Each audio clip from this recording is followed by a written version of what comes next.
Reliance industries ने Campa Cola नाम की सॉफ्ट ड्रिंक कंपनी को 22 करोड़ रुपए में खरीदा है।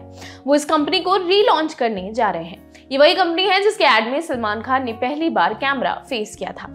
आज हम आपको वही कहानी बताएंगे। पहले संक्षेप में इस कंपनी की बुनियादी इतिहास जान लीजिए। आजादी के 2 साल बाद 1949 में इंडिया में कोका कोला नाम की विदेशी सॉफ्ट ड्रिंक कंपनी आई। 70 का दशक आते आते इंडिया में इसका मजबूत मार्केट बन गया। इमरजेंसी के बाद 1977 में जब कोका कोला ने अपने ड्रिंक्स का फॉर्मूला बताने से इनकार किया तो मोरारजी देसाई सरकार ने उसे इंडिया से बाहर निकाल दिया। तब इंडिया में कोका कोला को प्योर ड्रिंक्स ग्रुप नाम की कंपनी बनाती थी। इसके मालिक थे चरणजीत सिंह। चरणजीत सिंह सरकार के इस फैसले से खुश नहीं थे क्योंकि इससे उनकी कंपनी में काम करने वाले करीब 2800 लोगों की जिंदगी प्रभावित हो रही थी, मगर सरकार के फैसले को बदला नहीं जा सकता था। ऐसे में चरणजीत सिंह ने 1977 में कैंपा कोला नाम की नई सॉफ्ट ड्रिंक लॉन्च की। कैंपा कोला ऑरेंज फ्लेवर की ड्रिंक होती थी। इसकी शीशी पर कैंपा कोला लिखा होता था। कंपटीशन था पहले से मार्केट में चल रहे थम्स अप से। 777 नाम की सॉफ्ट ड्रिंक की भी ठीक ठाक डिमांड थी। इस सब के बावजूद कैंपा कोला की पॉपुलैरिटी में भारी इजाफा देखा गया। 1982 में चैत्र एडवर्टाइजिंग नाम की एक कंपनी ने कैंपा कोला के लिए एड फिल्म प्लान की। इसके लिए उन्होंने ad film maker Kailash Surendra Nath को अप्रोच किया। कैलाश ने आइडिया दिया कि ये एड शूट पानी के अंदर करना चाहिए क्योंकि तब ये नया कॉन्सेप्ट था। अंडर वाटर की शूटिंग के लिए तकनीक भी आसानी से उपलब्ध नहीं थी, इसलिए ये चैलेंजिंग काम था। रोनी देसाई और शिव माथुर ने इस एड के लिए गाना कंपोज किया। इस एड के लिए मॉडल आयशा श्रॉफ, शिराज मर्चेंट, सुनील निश्चल और वनेसा वास को कास्ट कर लिया गया। कैलाश सुरेंद्र नाथ की गर्लफ्रेंड आरती गुप्ता भी इस एड फिल्म का हिस्सा थी। लड़कियों को तो डाइविंग आती थी मगर लड़कों को तैराकी का कोई अनुभव नहीं था। एक ऐसे लड़के की जरूरत थी जिसे अच्छी स्विमिंग आती हो। एक दिन आरती के पिता ने बताया कि उनके दोस्त का बेटा अच्छा तैराक है। इसके बाद आरती एक शूट के लिए द सी रॉक क्लब पहुंची। उन्हें बताया गया कि एक लड़का पूल में स्विमिंग कर रहा है। आरती जैसे ही पूल के पास पहुंची वो लड़का पानी के अंदर कूद गया। उसने पूरा पूल अंडर वाटर तैरते हुए पार किया। दूसरे छोर पर निकला तो आरती जा चुकी थी।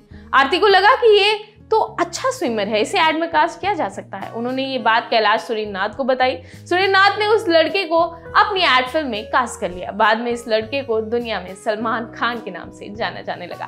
कैंपा कोला का एड सलमान के करियर का पहला प्रोजेक्ट था जिसके लिए उन्होंने कैमरा फेस किया। आप वो एड यूट्यूब पर देख सकते हैं।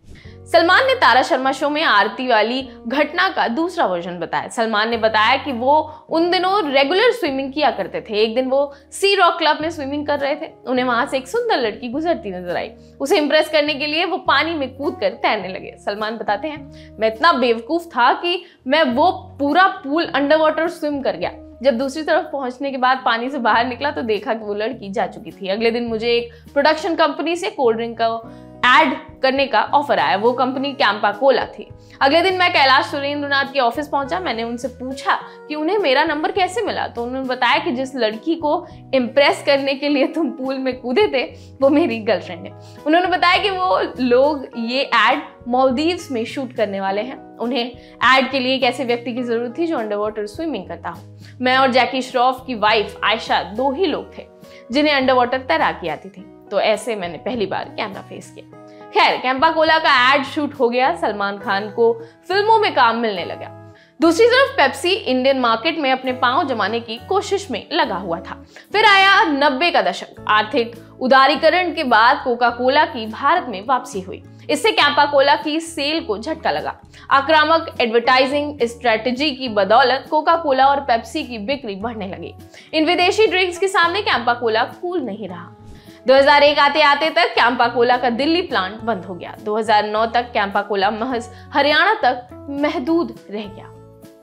2012 आते आते ये कंपनी पूरी तरह खत्म हो चुकी थी।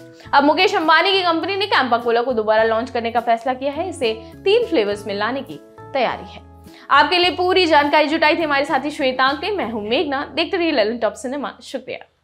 लल्लन टॉप का सबसे ठस, ठेठ और ठसकदार बेबी आ गया है लल्लन टॉप का पॉडकास्ट जिसका नाम है बाजा और ये बजेगा सिर्फ लल्लन टॉप ऐप पर।